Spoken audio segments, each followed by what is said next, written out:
जय हिंद, जोहार, झारखंड। मैं शमशाद आलम। आज जिस मुद्दे पे बात करने वाले हैं वो मुद्दा है जेएमएम का महाधिवेशन। जेएमएम का महाधिवेशन कब होगा और जेएमएम का महाधिवेशन में कल्पना मुर्मू सोरेन को क्या जिम्मेदारी सौंपी जाएगी? क्या जेएमएम का कैप्टन बनाया जाएगा या फिर और कुछ जिम्मेदारी दी जाएगी?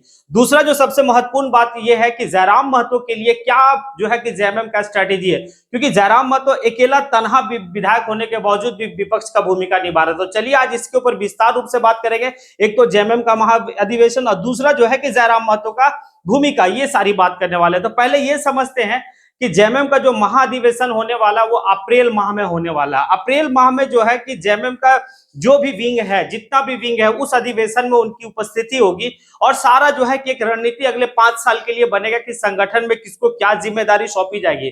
लेकिन सबकी नजर जो है वो है कल्पना मुर्मू सोरेन के ऊपर। क्या कल्पना मुर्मू सोरेन को जेएमएम संगठन में क्या कैप्टन बनाया जाएगा या फिर जो है कि कार्यकारी अध्यक्ष बनाया जाएगा या फिर अध्यक्ष बनाया जाएगा, ये एक बहुत बड़ा सवाल बनता है। और इसी अधिवेशन में जो है कि वेस्ट बंगाल की जो जेएमएम की टीम है वो भी, उनकी भी उपस्थिति होगी।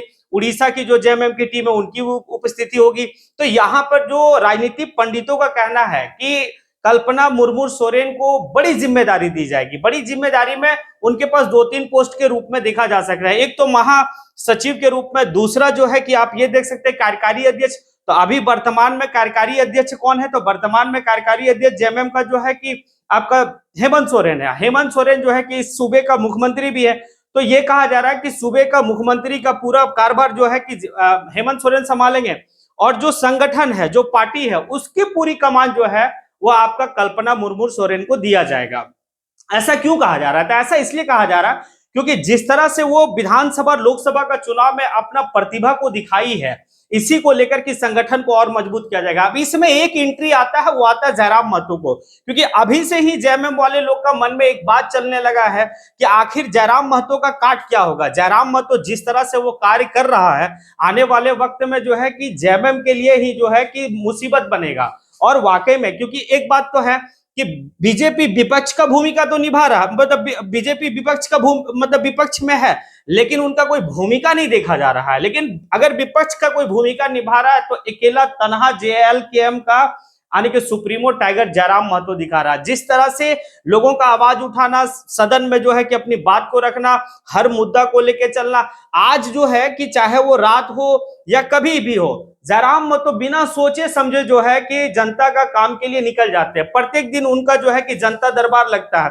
और जनता दरबार में सिर्फ जो है कि डुमरी विधानसभा का लोग नहीं उपस्थिति हो रहा, यहाँ पर जो है कि पूरे झारखंड के जितना भी विधानसभा है वो हर तरफ के लोग आते हैं और जयराम महतो को अपना समस्या बताते हैं और जयराम महतो जो है कि तुरंत सॉर्ट आउट करता है।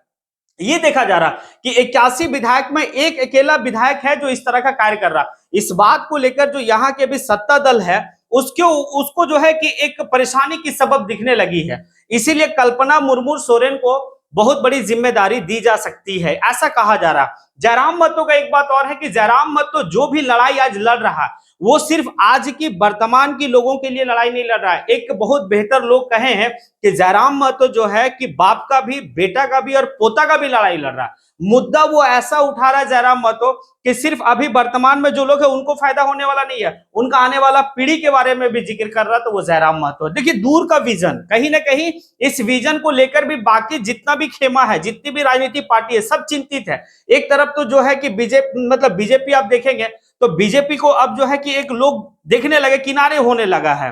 अब दूसरा जो है कि आजसू, तो आजसू का पूरा अस्तित्व भी जो है कि अब समाप्ति की ओर दिख रहा है। जिस तरह से आए दिन देखा जा रहा है कि कोई ना कोई इस्तीफा दे रहा, पार्टी छोड़ के दूसरे दल में जो है कि ज्वाइन कर रहे हैं, तो आजसू तो जो है कि एक किनारे हो गया। अब आजसू जो है कि बीजेपी का सहयोगी दल के रूप में कार्य करता था, अब आजसू को दरकिनार बीजेपी भी करेगा और बीजेपी को दरकिनार यहाँ की जनता कर रहा। बीजेपी का जगह किसको देख रहा है? तो जयराम महतो को देख रहा है विपक्ष के रूप में।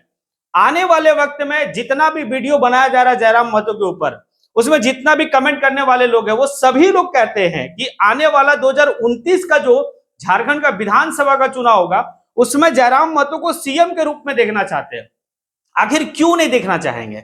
जिस तरह से एक विधायक के मतलब काम करना चाहिए, वो वाकई में कोई काम कर रहा तो वो जयराम महतो कर रहा। युवाओं के लिए, महिलाओं के लिए, बुजुर्गों के लिए, किसान के लिए, रोजगार के लिए, मजदूरों के लिए अगर कोई मुद्दा उठा रहा है, चाहे वो सड़क में हो या फिर सदन में हो, कोई मुद्दा उठा रहा तो वो है जयराम महतो। इसीलिए जो है कि जेएमएम को एक परेशानी की सबब दिखने लगी है। तो अप्रैल का माह में जो अधिवेशन होगा, उस अधिवेशन में क्या स्ट्रेटेजी बनता है अगला 5 साल के लिए, और जयराम महतो जिस तरह से कार्य कर रहे हैं उनका काट के लिए क्या जो है कि रूपरेखा तैयार किया जाएगा, ये एक देखने वाला विषय होगा।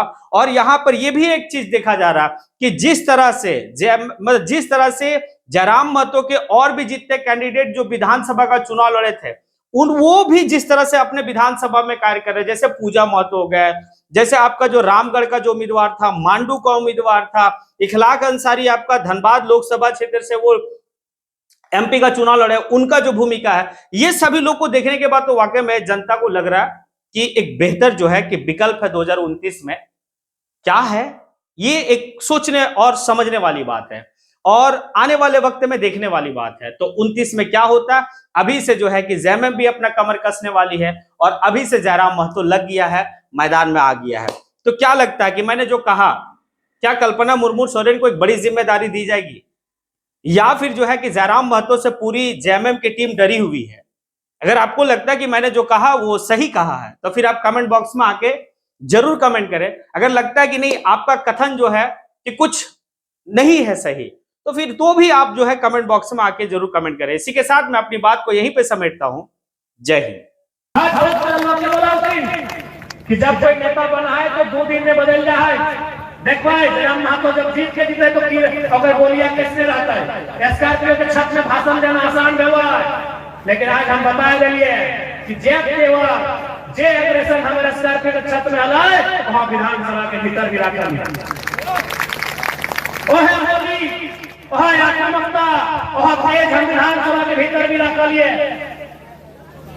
और चाहे कोई अफसर रहे चाहे कोई रहे, सामने हमें आज भी वह तेज रखेंगे। निश्चय रहा आज तोहनी की समस्या है और संभली भावनी परिचित है, हमरा तोहनी के बताए की आवश्यकता न है। हम 3 साल से झारखंड के हर एक गांव घूर के झारखंड की समस्या से परिचित भर चुका लिए।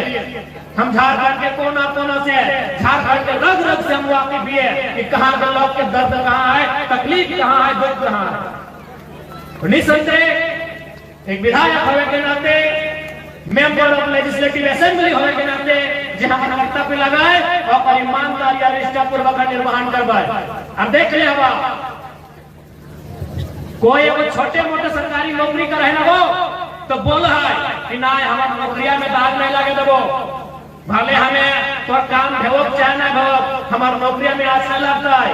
हमें तनी मनी ऐसा दाया बाया कर दो तो हमारे नौकरिया में संकट हो जाता है। ये 30-40 शेर के नौकरी करे से है, लेकिन आज हम विधायक बनल बात कहते रही है कि हम विधायक की और मुड़िया अपन जेब में लेके हो रही जगह लेना हुआ कि नहीं। हम 2 बजे रात बिना बॉडीगार्ड के निकल जाए कोयला माफिया से आए